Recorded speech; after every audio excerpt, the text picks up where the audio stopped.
दहशतगर्दी के वाक़यात का ख़दशा। महकमा दाखिला ने पूरे सूबे में 7 रोज़ के लिए दफ़ा 144 नाफिज कर दी। 5 या 6 से ज़ायद अफराद के इकट्ठा होने पर पाबंदी होगी। पंजाब भर में दफ़ा 144 का फौरी नफाज कर दिया गया है। महकमा दाखिला ने पंजाब भर में जलसा, जुलूस, रैलियों, धरनों और एहतजाज पर पाबंदी लगा दी।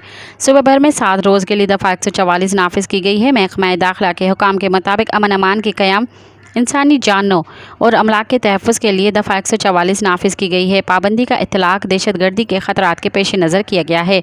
ख़तरात के पेश नज़र अवामी हजूम दहशतगर्दों के लिए सॉफ्ट टारगेट हो सकता है। अवामी मफाद में दफ़ा 144 का नफाज सूबा भर में जुमेरात 27 जून तक किया गया है। पंजाब भर में इंतज़ामिया हुक्मनामे पर अमल दरआमद यकीनी बनाएगी।